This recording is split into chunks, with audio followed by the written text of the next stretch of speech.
Good morning, gang. Happy Tuesday morning. Well, anybody who was paying attention to anything yesterday knows what was going on yesterday afternoon in San Diego with the whole shooting in the mosque. I'm going to say it. Something stinks in Denmark. All right. This is a little weird. Not going to get into conspiracy theories or something like that, but it's something that we need to break down a little bit. Now let's look at the facts of this first off. We had two teenagers, originally said 17 and 19, then it turned out to be 17 and 18 years old, that around noon local time, mom had called the police and said that her son was suicidal, that he had stolen her car and stolen her father's guns. She was worried he was going to do something. Okay? This is very plausible. The problem that you had then was it took a while for somebody from San Diego PD to let mom get on the phone. It was by the time they had talked to her, okay, they had put out to their technology, license plate readers primarily, an APB to look out for this stolen car. They found the car pretty quickly. I mean, obviously the license plate readers all over the place. In the area near a shopping mall. Okay, this would make sense. That would be where I'd think a teenager would go. Either school or a mall would be, if they want to cause mayhem, that would be the place to go. So the cops showed up there. All right. And at this point, everything would kind of fall into place.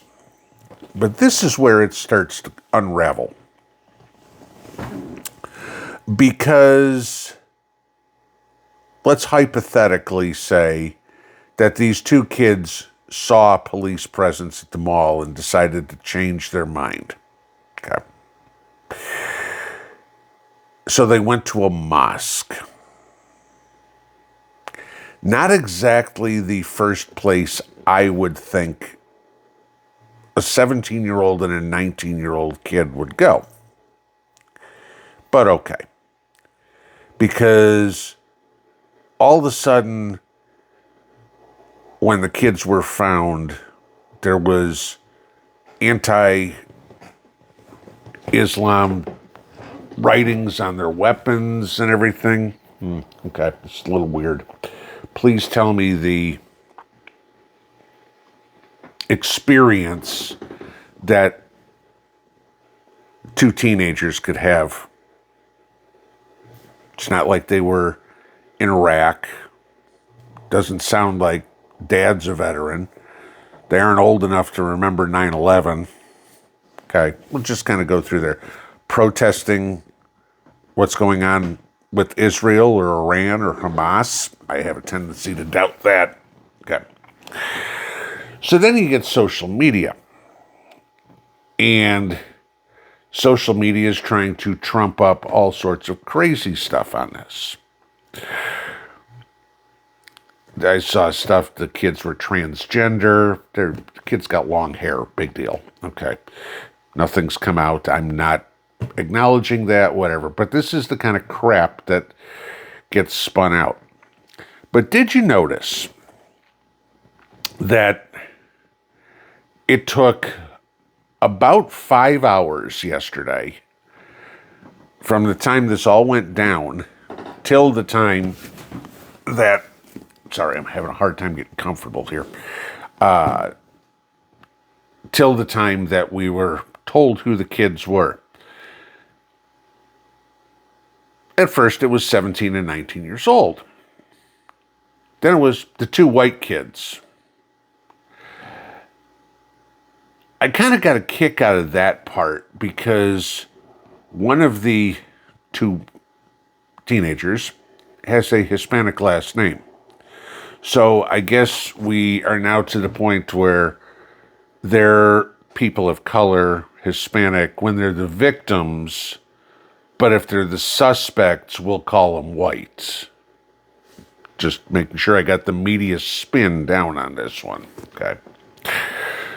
That the media has to make sure that we tag this as Islamophobia really quick, because you get that guy a few months back, was it New Orleans, who was running around in the shirt that said, property of Allah.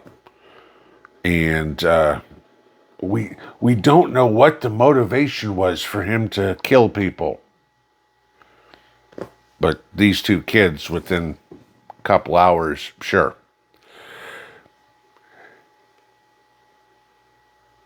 Is it a false flag? Maybe. But let's take a look at something here. We're talking San Diego County, which, albeit blue, is redder than most of the coastal counties in the country, or in the state of California. It's California, so getting a gun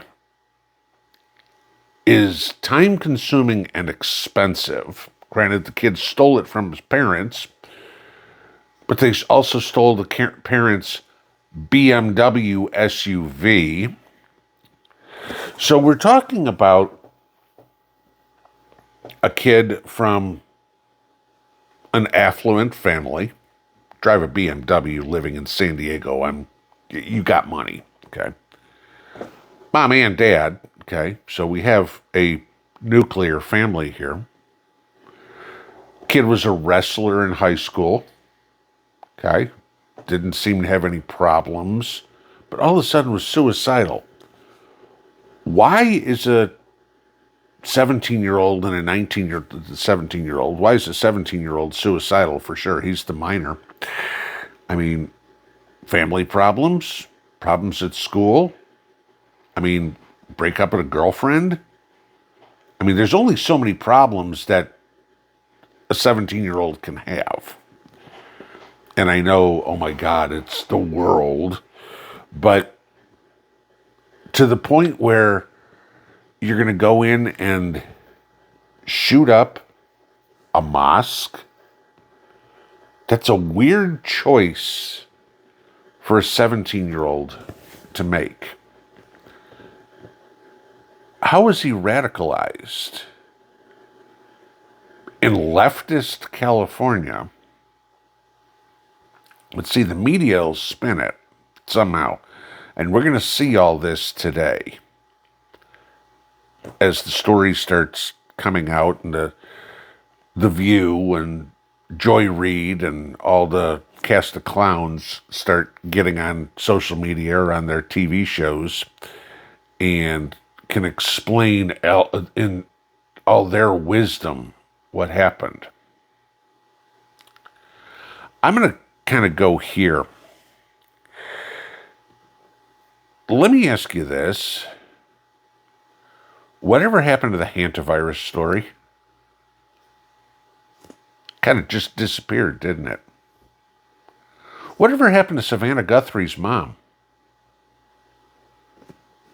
All of a sudden, that story just went poof. Did they find her? Alive? Dead? What? Okay. We had, oh my God, it was kidnapping. We got to worry about Mexican cartels. Eventually, everybody's like, yeah, you know what? Don't care. Oh my God, another virus. The public's just not going to buy it. Oh my God, let's start something, against Islam. Now, I said this was going to happen. I said this a couple of years ago. I said, wait till somebody goes in and shoots up a mosque. Maybe this is it, maybe it's not.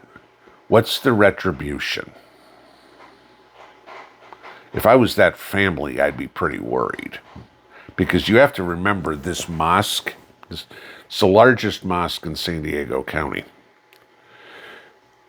Famous for being the mosque of two of the 9/11 terrorists. Has been suspected of, if not found guilty of, laundering money for Saudi terrorist groups. Okay. Somehow still allowed to operate because separation of church and state, religious freedom. Right. Okay. What I'm saying is this. Use a little bit of logic to this story. Some of it's just not making sense. Zoomer teenagers don't have any experience with radical Islam. Why would they have a problem? Not saying they couldn't, okay? I mean, there's certain elements of society that you just kind of, no matter where they are, you have problems. But, okay, this was a school. It wasn't exactly what you'd call the cleanest, ideologically. But okay. But something tells me, and I'm not trying to be a conspiracy theorist, something tells me that there are brainwashing tactics in here trying to convince somebody to start something.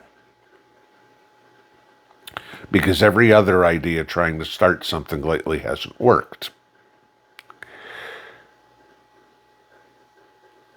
And it's funny how it happens in California with all the crap going on in California right now, that the state looks like it could flip, that Los Angeles could flip red, the state governorship could flip red. Oh my God, we've got to make conservatives, and I'm not saying the kid was conservative, but this is what the media, the government, and feasibly the police department are going to try to spin the narrative to, is that it is white supremacist, racist, Islamophobic people trying to cause problems. That's the narrative that's going to get spun.